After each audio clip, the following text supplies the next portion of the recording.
Indonesia में क्या चल रहा है? अभी हाल ही में वहां पे मैसिव प्रोटेस्ट देखने को मिले।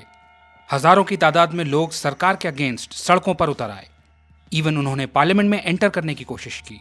हालांकि बाद में पुलिस के द्वारा उन्हें रोका गया। तो इंडोनेशिया में लोग प्रोटेस्ट क्यों कर रहे हैं? देखिए, इंडोनेशियन सरकार इलेक्शन लॉज में कुछ बदलाव करना चाहती थी, जिसे वहां के लोगों ने डेमोक्रेसी पर अटैक बताया और इसके अगेंस्ट जमकर प्रोटेस्ट किया। अल्टीमेटली वहां की सरकार को इलेक्शन लॉ में बदलाव करने के अपने प्लान को अभी के लिए ड्रॉप करना पड़ा। टाइमली एक्ट करने से इंडोनेशिया में बांग्लादेश जैसी सिचुएशन होते होते बची, वरना वहां से भी हमें पार्लियामेंट के अंदर बैठे हुए प्रोटेस्टर्स की पिक्चर्स और वीडियोस देखने को मिलती। तो आखिर ऐसे क्या चेंजेस थे जिसे लोगों ने आउटराइट रिजेक्ट कर दिया?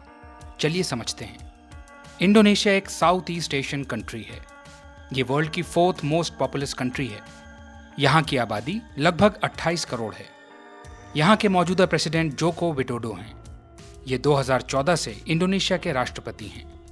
इंडोनेशिया में प्रेसिडेंट की टर्म 5 साल की होती है और कोई एक व्यक्ति मैक्सिमम 2 टर्म्स तक देश को सर्व कर सकता है। अब विडोडो अक्टूबर 2014 से इंडोनेशिया के राष्ट्रपति हैं, तो उनकी सेकेंड टर्म अक्टूबर 2024 में समाप्त हो जाएगी।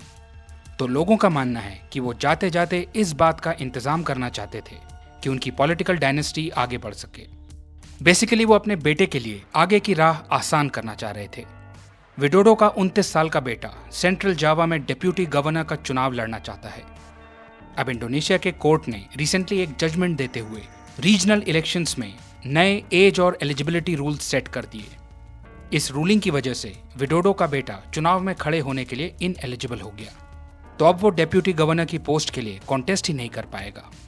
ऐसा होता देख विडोडो ने तुरंत कॉन्स्टिट्यूशनल कोर्ट की रूलिंग को रिवर्स करने की कोशिश करी। फौरन एक रीजनल इलेक्शन बिल इंट्रोड्यूस किया गया और ऐसे चेंजेस प्रपोज किए गए जिससे विडोडो का बेटा इलेक्शन कॉन्टेस्ट करने के लिए एलिजिबल हो जाए। मतलब एक तरह से पॉलिटिकल पावर विडोडो की फैमिली के ही पास रहे। ऑफ कोर्स लोगों को ये बात पसंद नहीं आई। उन्होंने विडोडो के ऊपर अनकॉन्स्टिट्यूशनल एटीट्यूड शो करने और पावर कंसोलिडेट करने के आरोप लगाए। सोशल मीडिया के ऊपर एक मैसिव मूवमेंट चला जिसमें लोगों ने पार्लियामेंट और जुडिशरी के बीच के इस पावर स्ट्रगल के बारे में पोस्ट करना शुरू किया। पार्लियामेंट के द्वारा जुडिशरी की रूलिंग बदलने की कोशिश को लोगों ने जमकर क्रिटिसाइज किया। बहुत सारे हैशटैग्स चलाए गए जिसमें कॉन्स्टिट्यूशनल कोर्ट की रूलिंग को सेफगार्ड करने की बात की गई, चेक्स एंड बैलेंसेस रखने की बात की गई, डायनेस्टिक पॉलिटिक्स के अगेंस्ट पोस्ट्स किए गए। लोग सड़कों पर उतर आए और डिमांड करने लगे कि पार्लियामेंट को कोर्ट की रूलिंग माननी चाहिए। ऑपोजिशन पार्टीज ने प्रोटेस्टर्स का समर्थन किया और अंत में लार्जर पब्लिक सेंटिमेंट को देखते हुए इंडोनेशियन सरकार को अपने प्रपोज चेंजेस को स्क्रैप करना पड़ा।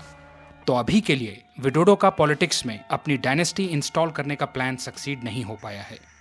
लोगों में अभी भी गुस्सा है और आगे चलकर डेमोक्रेसी को सेफगार्ड करने की डिमांड के साथ हमें और भी प्रोटेस्ट देखने को मिल सकते हैं। इस केस में कोई मेजर डेवलपमेंट होता है तो फिर हम उसे भी डिस्कस करेंगे। आज के लिए बस इतना ही। आपके समय के लिए धन्यवाद।